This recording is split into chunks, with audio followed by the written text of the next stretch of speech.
Hi everybody, I'm Alex. As many of you know, I'm a meteorologist here in New York, and I am a big-time tropical plant lover. So what do we do in the wintertime when you love tropical plants and you want to keep them alive and happy? You bring them inside the house. So I'm going to give you a little tour of what my house looks like, starting with the dining room. And the only thing that's getting a feast here are the plants.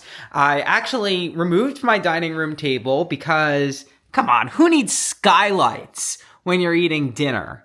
Not me. I'm okay without a dining room. I'll eat in the kitchen, which I'll show you in a minute. So instead, to make use of all the beautiful skylights, I have replaced this for the season with plants. My Philodendron cortatum is the star of a show here. I got this at a plant sale in Columbia, South Carolina when I lived down there. And yes, the leaves really are this glossy. I do nothing, literally nothing to gloss the leaves. I do nothing to take care of this plant. It just takes care of itself. It is the easiest houseplant. The problem is that it's huge. Let me show you a couple other cool plants. Some of these maybe not the best house plants. I love Cold-tolerant fruitosa. This is a Hawaiian tea plant, and this particular variety has got the most gorgeous pink in the leaves. Doesn't typically do very well inside the house, but I have had luck with this plant. I have tried this variety years ago and did not have luck, but lately, the last 3 years, but I have had this particular plant. It has done very well. So I guess it's just happy inside the house. I have a very rare palm tree that I call for short a potato chip palm, but it's a Licuala grandis, and this is how the fronds look. They are fused together, unlike most palm trees you're familiar with, have this kind of frond structure. This, by the way, is an old man palm.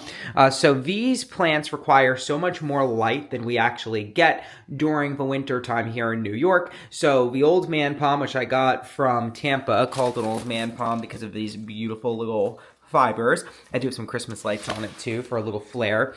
And the Licuala grandis, these are just ridiculously warm weather loving plants. The Licuala grandis actually doesn't need a lot of light, but I give it a grow light anyway because it seems to respond very well to it.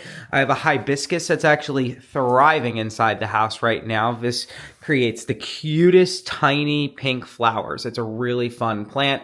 My plumerias I have just scattered across the house. They don't need a lot of light because they go dormant during the winter time. So you see this? Totally normal, totally healthy for a plumeria because these trees lose their leaves during the dry season in the tropics or during the winter here. So you don't need to give them any special light. They don't need a lot of water. And then in the spring, when they go back outside, they just flush with blooms and leaves right off the start. It is the most spectacular and soul restoring thing because after a long winter, there is nothing worse than watching plants go outside that are half dead. So it's great that the plumerias, that's the way they are. They just bounce right back. But I do have, because variegation is so in right now with the millennials, me, love it. And so variegation is a really, really popular kind of trait that we see in plants. And this is a variegated plumeria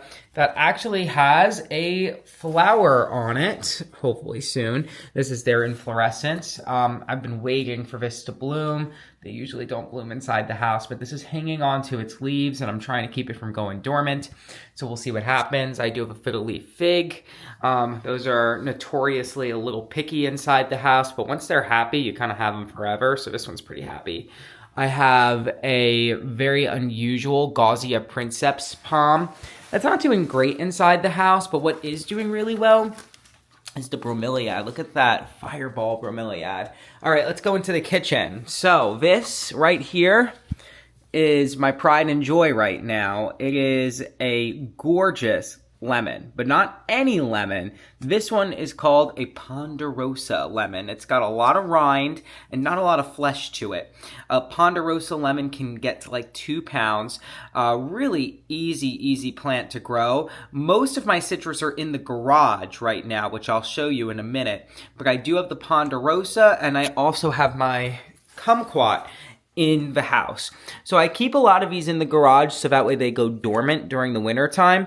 And I just brought these inside the house out of convenience. I didn't feel like bringing them into the garage. It was a little too far away. But the reason why I keep them in the garage is because citrus bloom in the springtime, so if you bring them into the house, they think it's spring because the house is warmer than outside, you know? So they're saying, oh, we got to go produce some flowers, and they don't have the energy they need to produce flowers. So I try and keep my citrus dormant during the winter time, which is like above freezing, but not a lot above freezing. And that kind of tricks them into thinking that it's not spring yet. Well, it's not even a trick because it's not spring. So anyway, by the way, another plant that's very popular among the millennials and such on the internet are the Monstera Thai constellation, because they have these beautiful white specks on them. This plant used to cost hundreds of dollars because there was such a ridiculous demand for it. By the way, this is my kitchen. Look at all of the windows up here. This is so helpful with the plants. But luckily, the price has gone down for those Thai constellation monsteras, which is awesome because they're a great plant. They're a fantastic plant for the indoors because unlike the green variety of monstera, I have noticed that this one gets its fernestations, which are those nice holes in the leaves, a lot younger, and it just grows much more slowly. Look at that form. This is the perfect houseplant. You can see that it has the younger leaves. It was very small when I got it. I got it last spring on sale. It was not for the price that you see on the tag. And I think it was maybe had this leaf on it, and this leaf, and that leaf, maybe the 3 bottom leaves. So it grew into all of that over the course of the summer outside, and now inside the house it's just doing great. I have my bird of paradise. There is one plant here that is not doing well, and that is unfortunately my beloved hibiscus tilaceus, which is a variegated sea hibiscus. We have one leaf on it right now to show you what it looks like in its glory days with the beautiful variegation. Every other leaf, I mean, they just keep falling off. And the problem is the new growth is looking really choppy too. Hibiscus usually drop their leaves inside the house, so that's not a huge problem. But but here's the good thing. Do you see all of this? This I'm just noticing now. This is new growth, so there is hope. It is still alive. I just got to keep it happy because this is not what you want to see. You don't want to see new growth like that dead. It's okay if a hibiscus drops its leaves inside the house. I'll show you one of my hibiscus that just dropped all its leaves. But I get worried when the growth on the edge also dies. But there is some new growth. So, all right, we'll see what happens with the hibiscus tilaceus. Another beautiful plant is this Bismarckia palm, which I do keep outside when the weather is above freezing. It's been a very cold week, so it is inside the house, but it can survive frost. So I do keep it outside as much as possible during mild days in the winter, which doesn't happen too often in New York. Maybe we get a few days in the 50s or 60s in December, and that's about it. This staghorn fern just went inside a week ago. I also keep this out when temperatures are in the 30s. It's fine. A lot of people think that staghorns are super tropical, but the most common species of staghorn can handle some cold as long as it doesn't get really too much below freezing. But I'll tell you, I lived in North Florida for many years, and I saw staghorn ferns survive temperatures way below freezing. But the difference is that it doesn't stay below freezing very long there. Let me show you another really cool cordyline fruitosa. You would never even guess that that's the same as the one that I showed you before with the pink on the leaves. But this is a Singapore twist. Ironically, it's called the Singapore twist. I don't quite understand why, because it's actually the opposite of a twist. It has this really cool fan shape to the leaves. It's doing pretty well inside the house. I have a grow light that turns on. I lost most of the fronds on my beautiful coconut palm. Unfortunately, these are just a pain to grow. Do you see this? This is all crunchy, so I could probably cut this off pretty soon. But it's not dead because I actually took a marker and I marked where the new frond was coming out, and you can see that little space. So it is slowly growing, and I'm hoping to keep it alive. We'll see. I actually rescued that coconut palm from certain death a few weeks ago, so I think part of the reason why it's struggling is because it was outside in so much cold when I purchased it. But if it doesn't survive, then at least I gave it a chance, because otherwise it would be dead and struggling in the cold outside. So I can feel good that I at least tried to give it a better life. I will show you a couple other fun plants I have in my little den. I rearranged this den area a couple of days ago actually, because I really struggled to like fit plants in here. So every single piece of furniture was moved. There's not, none of this is where it was anyway. So now where I'm sitting is where the TV was, but I flipped it because I realized I could put more plants on this side of the room. So a lot of people think, oh, I don't have room for all of my tropical plants, but maybe you just need to rearrange your furniture. I didn't think that I could fit any plants in this den. It felt so tight in here already, but I managed to get a couple of cool ones, including that orchid that you see on the table. Let's see if I could do it without. Nope. It's going to try and zoom in, but we're going to move in closer. This orchid from Trader Joe's is just beautiful. I love it. And then the Ficus taniki, which is a variegated rubber plant, and the Pelia. They're just happy plants. I'm pretty satisfied with how they look. I know some purists will see this frond, or rather this leaf, and be like, oh, it's all fried. But look at all the healthy leaves. We need to think positive, right? This happens with variegated plants, especially in a environment inside the house where sometimes you get one or two. It looks like I have 3 random leaves that are kind of like that. But for the most part, this is a very happy plant, and any damage that gets inside the house is gonna be rectified so fast when it goes outside in the summer. All right, let me take you to my bathroom, which also has plants. Every room in my house has plants. My bedroom has tons of plants. You already knew that, I am sure, if you know anything about me. So I still have to pot up some of these. I got this really cool, beautiful fuzzy plant. It is called a bear paw, a variegated bear paw. Isn't that cool? So it's like a clanclo, and it's just got this cool little fuzziness to it. I have my air plants in here. Anything that can really thrive in humid environments goes inside my bathroom, which has a skylight, so it does get some natural light. My Christmas cactus is in here, and it's getting ready to bloom in here. So I look at this orchid that has beautiful flowers on it when it will bloom in January. My Vanda orchid, which is so finicky. And I also have this very cool palm tree that I'm going to butcher the name if I don't actually give it to you. It was formerly known as Dipsis. They reclassified this genus of palm tree, but it's a rare variety of Dipsis that is supposed to have red new fronds. I will say the red is very subtle when the new fronds open up, but it's a pretty cool plant, and it also has this amazing trunk, and it loves full shade. I burnt it when I brought it outside in partial shade, so I learned my lesson. It's a great house plant as long as you have lots of humidity. This is a Mendelina magnificum, and you can see where the magnificum comes from in its name, because it is gorgeous. I love using mirrors to kind of give an effect of a space being larger than it is. I needed a body-sized mirror so that way I could see how I look in the morning for work, but it kind of doubles as making the room look larger, and also, because my plants are so vain that they need to see themselves in a mirror, and I want to see them too. So I have this crinum lily. It's called a Queen Emma. I left it out until it got quite cold outside, and it's doing okay. We do have some leaves that are dying off, but again, nothing that won't be resolved when it goes back outside in the spring. I have this triangle palm, which can also handle a pretty decent amount of cooler weather.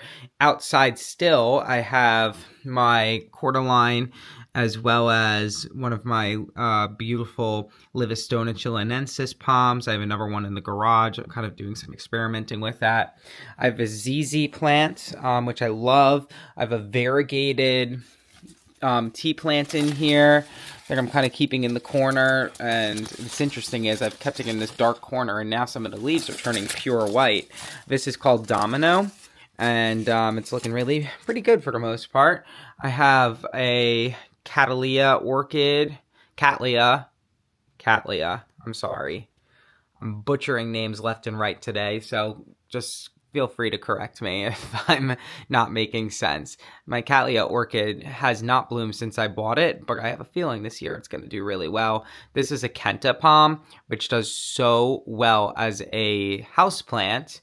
I have a clan clue. I love this thing. I remember as a kid, we had these plant sales in school, and they actually had a clan clove for sale, and it's not a very common plant to see. And I really credit like this one species of plant for kind of, being one of the reasons why I absolutely love plants.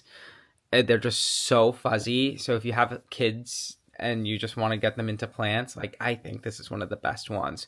Hoya are fantastic. I have not had blooms on this one yet, but I'm hoping I do soon. I have a Hoya australis in the bathroom, and this one I forget the name of. Pubicalix speckled. Well, the speckled makes perfect sense because it does have these nice little speckles on it.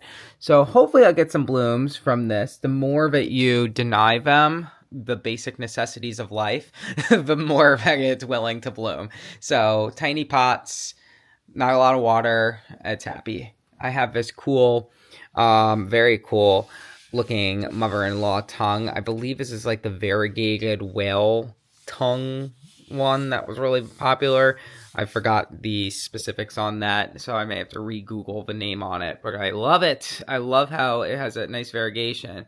All right, every closet's open. I'm sorry. You're just seeing more than plants. You're seeing tons of messy clothes. But I have my ponytail palm. I love this planter that I put together. It's a strawberry planter with succulents. I forget where I initially saw the idea for this, but it worked so well. There is a very cool agave on top of this, and then just these like neat little succulents all tucked into the holes. So I've got some more plumeria. I have a nice alocasia that has some variegation. So that's a fun plant. It's actually kind of wet. I think it's because I just watered it. Another cool agave. If you thought my bedroom was messy, come on to the basement, because let me show you what my garage has. All right, so don't let the bright light in here fool you. It gets very little natural sunlight. This is a little bit of a mess, but it is an organized mess. I had to rush in, bring all of these plants in here very last second. And so here are the plants that are in here. I have a lot of bananas. My Incente Morelli banana. This huge trunk helps it go dormant so easily. I mean, look at the trunk in comparison to my hand. This was a beast to bring into the garage. I didn't know if I was going to be able to do it because I had to carry it down a lot of stairs because my front yard has stairs. I have a couple of types of bananas in here, and all of them have stopped growing for the season. It's pretty cold in here, so you can see when I dug them up, it was still getting really warm out. So they started to grow back, but since then they have stopped. And although you're seeing the black on the leaves, that's okay because it is not rotten. So that's good. We just check on that every now and again and make sure it's not rotten. So I have a lot of bananas in here, but I also have my citrus in here. So my Meyer lemon has tons and tons of citrus fruit on it. I have a couple of other citrus. This one is a pomelo that I started from seed. We'll see if it ever produces fruit. A lot of seed started citrus don't really produce fruit. I have a pretty rare sago palm hybrid. So this is a hybrid between, I think it's a hybrid between two of the most cold-tolerant cycads out there. So It does have a little bit of a different shape to the fronds than your typical sago palm does.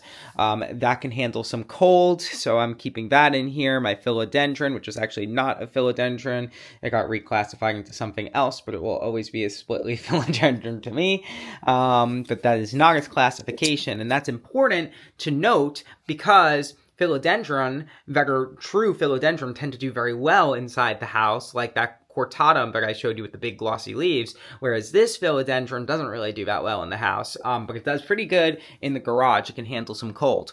Speaking of cold, here is my beautiful Babaco papaya. You can actually see the name tag still on it. Good work, Alex. You decided to keep things organized, and this is much more cold tolerant than your tropical papayas. They're from a mountainous region in South America, so that's in the garage. I do have some geraniums I'm overwintering, some kumquats. I have my mandarin orange. I have these really cool osospermum. I'm really butchering these names, but at least this one I have too. It's austerospermum. So you can think of it like mum, like a chrysanthemum. Well, instead of a chrysanthemum, this is an osteospermum. Osteospermum. And it had beautiful flowers. And I noticed last year that it was alive for such a long time. Look at the geranium, by the way, also doing great inside this cold garage.